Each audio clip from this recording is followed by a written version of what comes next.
The New England Patriots may have found their next monster in Drake Maye. But with Mike Vrabel under the brightest spotlight of his career, this season could either become a shocking Super Bowl-style comeback or the collapse no one saw coming. I think it's fair to say that they're like a fringe Super Bowl contender. It'd have to be like a really magical run similar to what the Commanders had last year, but they're better than the Commanders because it feels like they actually have a defense that's pretty versatile. Like they can switch up their styles in a way that I think can accommodate just about any opponent. So their defense could keep them in some games, and Drake Maye is playing incredibly well. 5 sacks? It's too many sacks. However, I mean, for one man, that's too many sacks. It would be like a miraculous run, but it's not unimaginable. Like they have a couple of things that you need. Number one, a quarterback that is really good and getting better, and they have a defense that I think, and I mean, they ran the ball incredibly well today with Travion Henderson. Like they have a lot of the foundations, and if things work out well for them, I think they could make that run. But I wouldn't pick them above any of the teams that you had above them. I believe in Drake Maye. I think he's playing great football. Clearly, he's a guy who they trust in their offense to make theirs in any situation, which is really hard to come by in the NFL. And that's really the question going forward for the Patriots from a football standpoint. Yeah, that's right. Is it going to be sustainable? Because when's the last time we've had a head coach in the NFL or any sport that has reached this kind of level of notoriety? Is it sustainable for him to be a coach in the NFL when you have crossed over into this realm that we've never seen an NFL coach occupy in the 105-year history of the sport? That's the real question. I think it's a good question, Mike. You're right. I don't know. I can't think of a coach that's crossed over to this way, to this high profile of a story that's kind of taken the country by storm, whether you like football or not. I can't think of a scenario here. So this is going to be a good experiment. And I think the way this year goes a little bit, will maybe dictate Mike Vrabel's future. And do more stories come out? Is there more distractions? Can he handle the questions all year long? Will he snap in week 7 when he's still being asked about it and then do something bad off of that?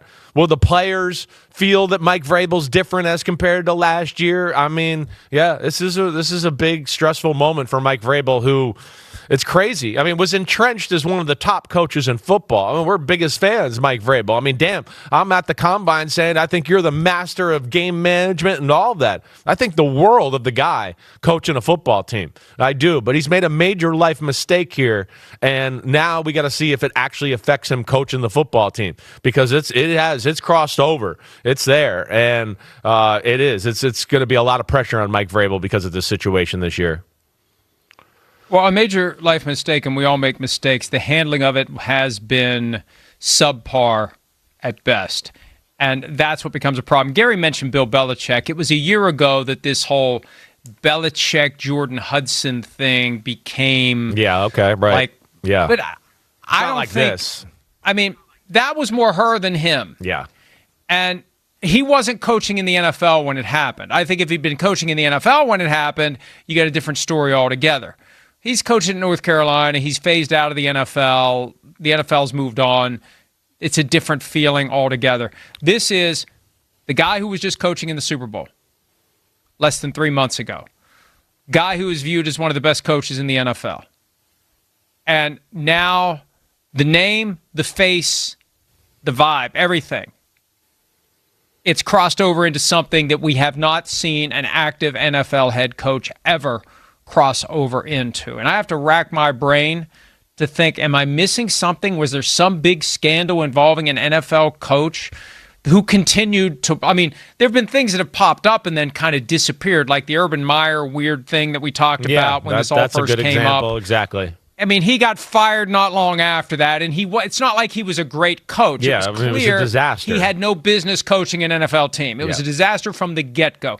This is an accomplished coach, multiple-time coach of the year, the defending coach of the year, the defending AFC champion. The Patriots believe they got their swagger back after Bill Belichick and Tom Brady, and now the air has come out of the balloon in a way that we have never seen happen before. And these are all fair things to ponder and consider and just Is it sustainable? Gruden was one, right? Is it Gary got sustainable? Maye and Gruden. That's another one. That was a big story. But he was gone. He was gone. You're right. Yes. Yeah.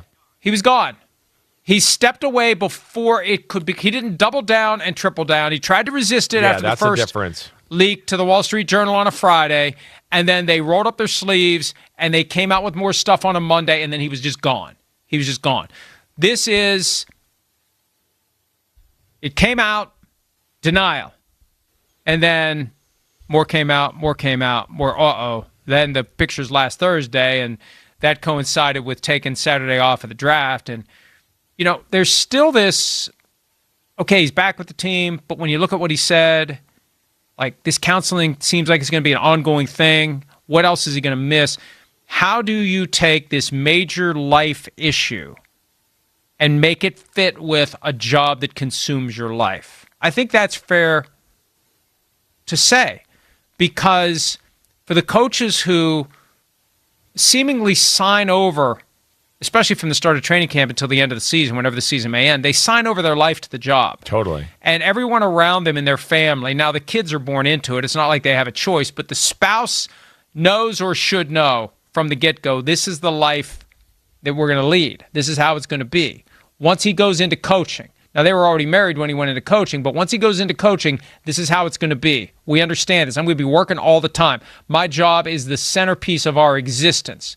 So how do you make that fit with cleaning up the aftermath of this horrible embarrassment that has pulled both of their lives into the public eye to the point where she can't walk through an airport without being photographed? We've never seen this before. No, you're right. And I have no idea how it's going to play out. No. And I wish them well.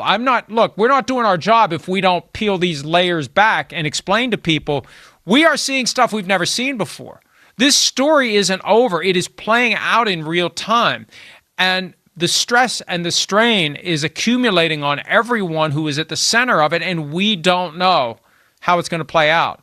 And it's still on the bingo card for me that he's not the coach week one. I think there's a lot of people ready to take that. I'm not ready to take that button off the bingo card just yet. Yeah, no, I think there's a lot of people out there that still think that's a possibility.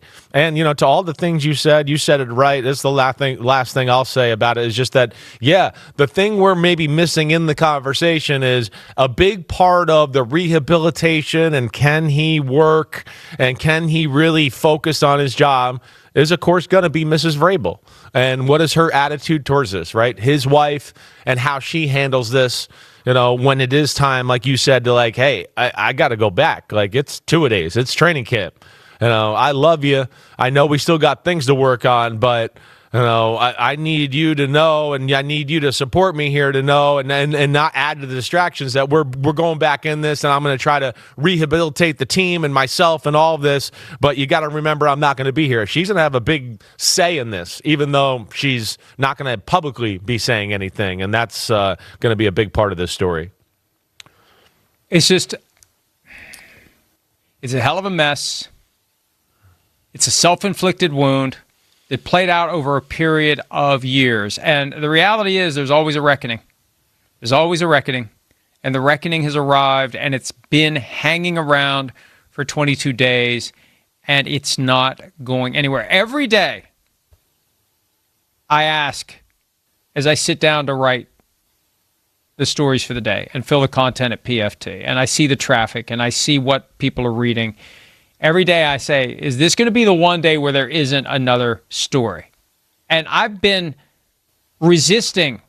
I see other developments that people write about because it's low-hanging fruit and people are going to click on it. I've resisted. There was the whole Spotify playlist thing that came out recently. I resisted that. Mike Vrabel and Drake Maye on the cover of Boston Magazine. I've seen people write articles about that, how bad the timing is. No, I'm not going to go pluck that low-hanging fruit because it's irrelevant to the story itself. The story itself keeps generating. And, the airport thing to me, it's a clear sign of the new reality that Mike Vrabel finds himself in. And it makes it hard to be an NFL football coach. And there's no playbook he can go to. He's writing the playbook for whoever it may happen to at some point in the next 105 years of the NFL, where Guy gets in a situation like this and doesn't immediately disappear or disappear soon after, and he's gonna power through. Look at his statements. He's gonna power through. He's gonna show up every day. Well, they're gonna get the best version of him. This is, and I just don't know. If he can pull it off, that's great.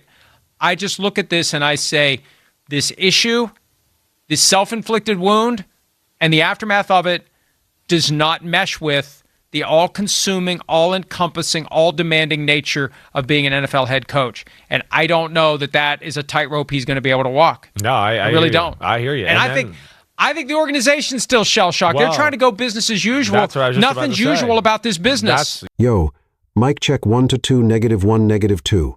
Game over for this video, folks. Smash that like button, drop a comment, and subscribe to stay in the huddle for more. This is NFL Madness, bringing the heat and signing out.